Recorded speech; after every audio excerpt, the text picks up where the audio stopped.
Welcome back Gujarat series 6 days tour plan day 2 part 5 Rukmini Devi temple. ఇక్కడికి ఎలా చేరుకోవాలి, టెంపుల్ యొక్క టైమింగ్స్, అలాగే టెంపుల్ యొక్క హిస్టరీని ఈ వీడియోలో పూర్తిగా తెలుసుకుందాం. నా వీడియో చివరి వరకు చూడండి. నచ్చితే చిన్న సబ్స్క్రైబ్ చేసి నాకు సపోర్ట్ చేస్తారని అనుకుంటున్నాను. ప్రజెంట్ టైం వచ్చేసి మనకు 4:30 అవుతుంది. ఇప్పుడే రుక్మిణి దేవి టెంపుల్ రీచ్ అయినాము. ఇది వచ్చేసి మనకు ద్వారకా మెయిన్ టెంపుల్ నుంచి వచ్చేసి 2.2 కిలోమీటర్ దూరంలో ఉంటుంది. అలాగే మనము ఈరోజు ద్వారకలో ఉదయం మనము ఆటో తీసుకొని ద్వారక నుంచి ఫస్ట్ బేట్ ద్వారకా రీచ్ అయిన ద్వారక నుంచి బేట్ ద్వారకా వచ్చేసి మనకు 17 కిలోమీటర్ దూరంలో ఉంది. అలాగే బేట్ ద్వారకా నుంచి మనకు నాగేశ్వర జ్యోతిర్లింగం వచ్చేసి 22 కిలోమీటర్స్ దూరంలో ఉంది. అలాగే నాగేశ్వర జ్యోతిర్లింగం నుంచి వచ్చేసి మనకు రుక్మిణి దేవి టెంపుల్ వచ్చేసి మనకు 17 కిలోమీటర్స్ దూరంలో ఉంది. భారతదేశంలోని గుజరాత్ రాష్ట్రంలో ద్వారకా నగరంలో ఉన్న రుక్మిణి దేవి టెంపుల్. ఇది శ్రీకృష్ణుడి భార్య రుక్మిణి దేవి. ద్వాపర యుగంలో దేవిని మహాలక్ష్మి అవతారంగా కూడా పిలువబడి ఈ ఆలయం క్రీస్తు పూర్వం 5వ శతాబ్దంకి చెందిందని నమ్ముతారు. కానీ ప్రస్తుత రూపం మాత్రం 12వ శతాబ్దం నుంచి ఉద్భవించిందని భావిస్తారు. అలాగే ఆలయం యొక్క భావ్య భాగంలో దేవతలు దేవత శిల్పాలతో అలంకరించబడిన గొప్ప చెక్కిన ఆలయం. గర్భగుడి రుక్మిణి ప్రధాన విగ్రహాన్ని కలిగి ఉంటుంది. చెక్కిన నారతలు అనగా మానవ బొమ్మలు, చెక్కిన గజరాజులు అనగా ఏనుగు బొమ్మలుగా ఎంతగానో ఆకర్షించబడతాయి. ప్రజెంట్ టైం వచ్చేసి మనకు 4:45 అవుతుంది. ఇక్కడనే మీకు కనబడుతుంది కదా, మనకు లైన్ కూడా చాలానే ఉంది, జనాలు కూడా వెయిట్ చేస్తున్నారు. ఎందుకంటే మనకు టెంపుల్ టైమింగ్ వచ్చేసి మనకు ఉదయం 5 గంటల నుంచి మధ్యాహ్నం 12 గంటల వరకు ఉంటుంది. అలాగే తిరిగి మనకు సాయంత్రము 5 గంటల నుంచి మనకు రాత్రి 9 గంటల వరకు ఉంటుంది. ఈ ఉద్దేశంతోనే మనము ఈ ద్వారకలో ఉన్న టెంపుల్స్ కొన్ని టైమింగ్స్ బట్టి మేము ముందుగానే ప్లాన్ చేసుకోవడం జరిగింది. అలాగానే మనము ప్రతిదీ కవర్ చేసుకుంటూ వచ్చిన టెంపుల్స్లో కూడా మేము దర్శనాలు కూడా పూర్తి చేసుకున్నాం. ఈ ఆలయము దాన్ని జల్దల్ అను ప్రసిద్ధి చెందింది, అనగా నీటిని సమర్పించే ఆచారం అన్నమాట. ఇక్కడ భక్తులు ఆలయాన్ని నీటిని దానం చెయ్యమని. ఈ ఆలయ గర్భగుడిలో 4 చేతులతో అనగా శంఖ చక్ర గద పద్మ పట్టుకున్న అందమైన పాలరాయి విగ్రహంగా ఉంటుంది. ఈ ఆలయము దేవతను రాజేశ్వర్ అని కూడా పూజిస్తారు. మీరు ద్వారకేశ్వరుణ్ణి రుక్మిణి మహారాణి దర్శించుకున్న తర్వాతే ద్వారక యొక్క యాత్ర పూర్తవుతుందని చెబుతారు. అలాగే శ్రీకృష్ణుడికి రాణి జ్ఞాపకార్థం నిర్మించబడిందని కూడా చెబుతారు. ఇక్కడ కాలక్రమేణా దీనిని పునర్నిర్మించి ఉండవచ్చు. ప్రస్తుతము ఆలయం 12వ శతాబ్దంకి చెందిందని అంటారు.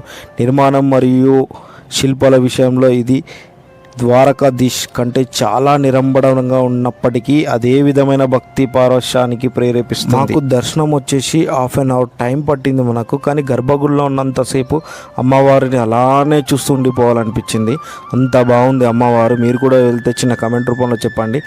అలాగే ఇక్కడ మెయిన్ వచ్చేసి మనకు ప్రసాదం వచ్చేసి తీర్థ రూపంలో అనగా వాటర్ రూపంలో చిన్న బావి టైప్ ఉన్నట్టుంది. అవే వాటర్ మనకు అమ్మవారి యొక్క తీర్థంగా మనము స్వీకరించడం జరుగుతుంది. మీరు కూడా వెళ్ళినప్పుడు కంపల్సరీ అది స్వీకరిస్తారని అనుకుంటున్నాను. ఈ ప్లేస్ వచ్చేసి మొత్తం డెల్టా ప్లేస్ టైప్ ఉంది. మనకు చుట్టుపక్కల కూడా వాటర్ ఉన్నది అనుకుంటా. ఇప్పుడు ఆలయం యొక్క చరిత్ర గురించి తెలుసుకుందాం. శ్రీకృష్ణుడు మరియు ఆయన రాణి రుక్మిణి ఆలయానికి ఉన్న వేరు వేరు కథల చుట్టూ ఒక ఆసక్తికరమైన కథ అల్లుకొని ఉంది. ఒక కథ ప్రకారము శ్రీకృష్ణుడు రుక్మిణి దేవి ఒకరోజు దుర్వాస మహర్షిని తన భోజనం కోసము వారి ఇంటికి తీసుకువెళ్ళడానికి రథాన్ని లాగమని శ్రీకృష్ణునికి రుక్మిణిని కోరుతాడు. మార్గమధ్యంలో అనగా రుక్మిణి తన దాహం తీర్చుకోవడానికి నీళ్లు అడగగా శ్రీకృష్ణుడు తన కాలివేలితో నేలను పొడిచాడు. అప్పుడు వెంటనే ఆ గంగానది ప్రత్యక్షమైంది. అప్పుడు రుక్మిణీదేవి తన దాహం తీర్చుకుంది. కానీ ఇక్కడ మహర్షికి కూడా నీళ్లు కావాలి అని అడగడం కూడా మర్చిపోయింది. దీనితో ఆ దుర్వాసుడు మహర్షి అవమానంగా భావించి ఆమె తన భర్తకు అనగా శ్రీకృష్ణుడు రుక్మిణీదేవికి దూరంగా జీవిస్తుందని శాపిస్తాడు. అలాగా మనకు ఈ టెంపుల్ అనేది ద్వారక నుంచి దూరంగా ఉండడం జరిగింది. అనగా రుక్మిణీదేవి శాప విముక్తి కోసము 12 సంవత్సరాలు ఘోర తపస్సు చేసింది. ఈ తపస్సులో ఆమె మాత్రము వాటర్ని అనగా శ్రీకృష్ణుడు గంగానది సృష్టించాడు కదా, ఆ వాటర్ని తీసుకొని 12 సంవత్సరాల తర్వాత విముక్తి పొందింది.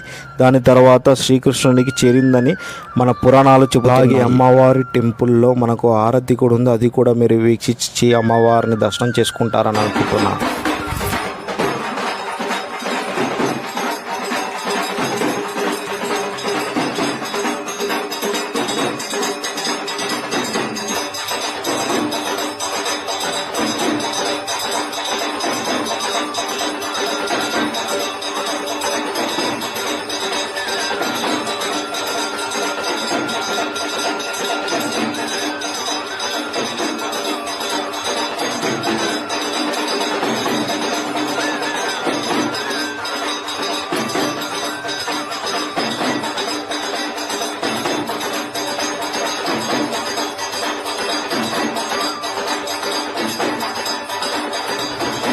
ఫైనల్గా మేము దర్శనం చేసుకొని ఇక్కడ టెంపుల్ దగ్గర మాకు కొన్ని గుర్తుండిపోయేలాగా కొన్ని ఫోటోలు కూడా దిగడం, అలాగే మా వాళ్ళు కూడా పొద్దున్న నుంచి ఇలానే టెంపుల్ సరౌండింగ్ తిరుగుతూ చాలానే అలసిపోయారు. దీని ద్వారా మనం ఇంకోటి బట్కేశ్వర మహాదేవ్ టెంపుల్, అలాగే మెయిన్ ద్వారకా టెంపుల్ ఎప్పుడైనా మీరు వచ్చినప్పుడు చేస్తేనే మనకు పూర్తి ద్వారకా షెడ్యూల్ కంప్లీట్ అవుతుంది. పార్ట్ 6 వచ్చేసి మనకు ద్వారకా టెంపుల్ అనగా ద్వారకా నగరం యొక్క నిర్మాణము, అలాగే ఎలా మునిగిపోయిందనే దాని చరిత్ర గురించి మనము టోటల్గా ఆ వీడియోలో తెలుసుకుందాం. మరిన్ని ఇన్ఫర్మేషన్స్ అలాగే ఇంపార్టెంట్ ఫ్యాక్ట్స్ కూడా ఆ వీడియోలో చెప్పబోతున్నాను. అలాగే ఈ వీడియో కూడా చూసినందుకు ధన్యవాదాలు. అలాగే మరిన్ని వీడియోలు కూడా నాకు సపోర్ట్ చేస్తారని అనుకుంటున్నాను. నేను మీ హిందూ ట్రావెలర్ ప్రదీప్ని మాట్లాడుతున్నాను.